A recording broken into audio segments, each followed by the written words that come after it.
4500 বছর আগের কথা, যখন লোহার আধুনিক মেশিন ছিল না, ছিল না ক্রেন, না ট্রাক, না জিপিএস। তবুও মানুষ তৈরি করেছিল এমন এক স্থাপনা যার প্রতিটি পাথরের ওজন কয়েক টন। আর সবচেয়ে ভয়ঙ্কর ব্যাপারটা কি জানেন? আজকের প্রযুক্তি দিয়েও একই নিখুঁততায় এই পিরামিড বানানো সহজ না। মিশরের গিজার সবচেয়ে বড় pyramid, great pyramid of Khufu, উচ্চতা ছিল প্রায় 481 ফুট, মানে প্রায় 40 তলা বিল্ডিংয়ের সমান। এতে ব্যবহার করা হয়েছিল প্রায় 23 লাখ পাথর ব্লক। এক একটা ব্লকের ওজন 2 টন থেকে 15 টন পর্যন্ত। আর ভেতরের কিছু গ্র্যানাইট ব্লকের ওজন ছিল 70 টনেরও বেশি। সবচেয়ে অবাক করা বিষয়, এই পাথরের অনেকগুলো আনা হয়েছিল 800 কিলোমিটার দূরের আসওয়ান অঞ্চল থেকে। ভাবুন তো, চাকা ছাড়া যুগে এত বিশাল পাথর মানুষ কিভাবে পরিবহন করেছিল? তাহলে প্রশ্ন হলো, পিরামিড কি শুধু রাজাদের কবর ছিল, নাকি এটা ছিল হারিয়ে যাওয়া কোনো প্রযুক্তির চিহ্ন? অনেক বছর ধরে একটা ধারণা ছিল পিরামিড বানিয়েছিল দাসেরা, কিন্তু 1990 সালে প্রত্নতাত্ত্বিকরা গিজার পাশে শ্রমিকদের কবর আবিষ্কার করেন।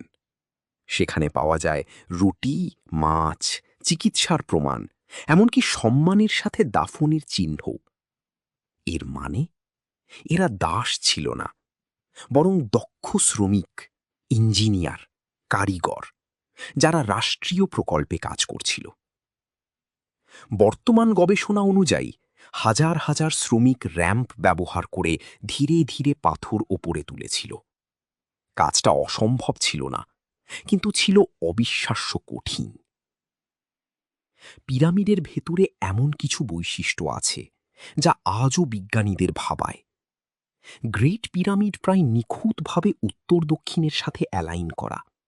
ভুলের পরিমাণ এত কম যে আধুনিক যন্ত্র ছাড়া এটা করা কঠিন।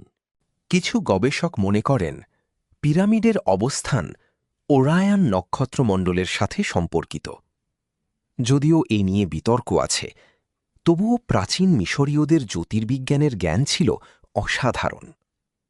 আর একটা অদ্ভুত বিষয়, কিংস চেম্বারের ভেতরে শব্দের প্রতিধ্বনি বিশেষ ধরনের ভাইব্রেশন তৈরি করে। কিছু বিজ্ঞানী ধারণা দেন স্থাপত্যটি অ্যাকুস্টিক ইফেক্ট মাথায় রেখে ডিজাইন করা হয়েছিল।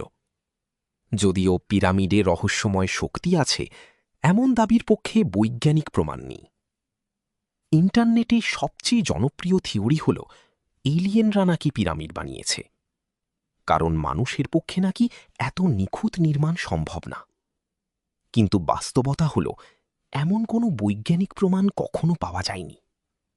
বরং প্রত্নতাত্ত্বিকরা পেয়েছেন শ্রমিকদের গ্রাম, টুলস, নির্মাণ পদ্ধতির প্রমাণ, যা দেখায় এটা মানুষের তৈরি। আর হয়তো সেটাই সবচেয়ে বড় বিস্ময়, কারণ হাজার বছর আগে মানুষ আমাদের ধারণার চেয়েও বেশি উন্নত ছিল। 2017 সালে বিজ্ঞানীরা কসমিক রে স্ক্যানিং প্রযুক্তি ব্যবহার করে গ্রেট পিরামিডের ভেতরে একটি বিশাল ফাঁকা জায়গা আবিষ্কার করেন। এটাকে বলা হয় বিগ ভয়েড। মজার ব্যাপার হলো, আজও কেউ নিশ্চিত না ওই ফাঁকা জায়গার উদ্দেশ্য কি ছিল। পিরামিড নিয়ে গবেষণা এখনও থামেনি। প্রতি কয়েক বছরে নতুন নতুন তথ্য বের হচ্ছে। মানে 4500 বছর পরেও পিরামিড এখনো মানুষকে চ্যালেঞ্জ করছে। পিরামিড শুধু পাথরের স্তূপ না, এটা মানুষের জেদ, বুদ্ধি আর অমর হয়ে থাকার স্বপ্নের প্রতীক।